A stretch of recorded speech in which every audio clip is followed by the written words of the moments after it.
We will now continue with explanation of data format properties. First, we will start with maximum number of digits. If our original number has 3 digits and we select maximum number of digits to be 3 or more, in that case our number will not be changed.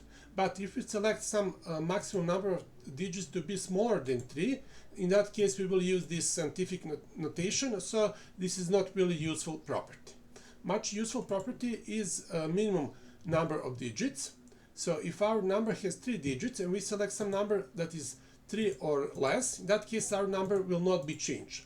But if we select number that is bigger than 3, like 4, 7 and 10, then we will have spaces before our number. In order to have 4 digits, we will need to have one space before our number. If we select 7, then we will have 4 spaces before number, and if we select 10, then we will have 7 spaces before number. And this property is even more useful if we combine it with padding character, which allows to select some other symbol instead of space, so we can get something like this. Then we have these 3 properties that are used for scientific notation, and they are not really useful, so we will just skip them. Then we have pattern. Now pattern is interesting. This is a property that allows to define all aspects of our format. So if we use this property, then all of other properties will be ignored. They will not be important, only this property will be important.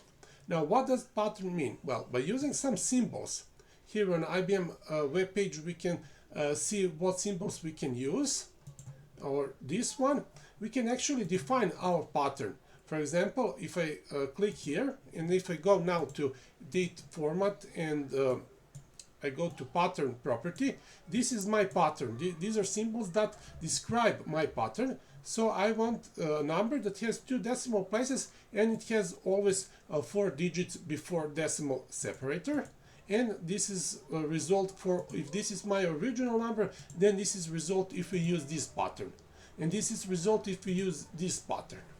And then we can define separately pattern for positive numbers and for negative numbers, so we can define something different. So if this is original number, we can add this n in front of our number, or we can add these letters after our number.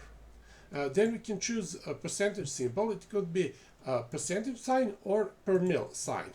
So if this is our original number, and if we apply percentage symbol, in that case our number will be multiplied with 100. It will lose all of its decimals, and we will have this percentage sign after. And the same is with per mil symbol. We are just multiplying original number with 1000. Now we have percent scale. This means that we can even further multiply our numbers. So if this is original number and we use percent scale 0, in that case nothing will change. We will just multiply our number with 100. But if we use this value 2, that means that we are multiplying original value with defaulting 100 and then one more time with 100. So we are multiplying it with 10,000. Here we will first multiply with default 100, and then we will multiply it with 1000. So that means that we will multiply original number with 100,000, and here we would multiply our original number with million. Then we have currency. We can choose among all world currencies. We can choose dollar, rupee, yuan, or any else currency.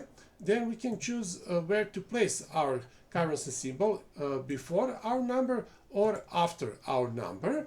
And then we have these 3 properties that are connected together. For example, here I'm using a symbol DAN, and here I'm using RSD. So what's the difference between these 2 symbols? Well, if we go here to data format, we can see that we have currency symbol that can be used inside of one country, but on international scene we have to use international symbol. So this is official symbol and this is unofficial symbol. So we can fill both of these properties, and then we can choose between them whether we want to use currency symbol, that is this one, or if we want to use this one. So this first column I decided to use currency symbol, and in this Second column, I decided to use to change this setting to international currency, so this symbol will be used. I will now show you how we can change a default data formatting settings. For that, we go here to Report window, and here we also have Data Formats property.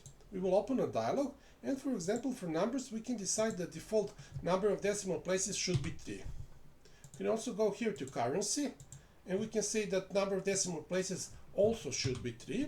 But currency is specific because we can define these settings for all of the currencies, but for some currencies we can define a different setting. For example, I will enable here Argentina and Australia, okay?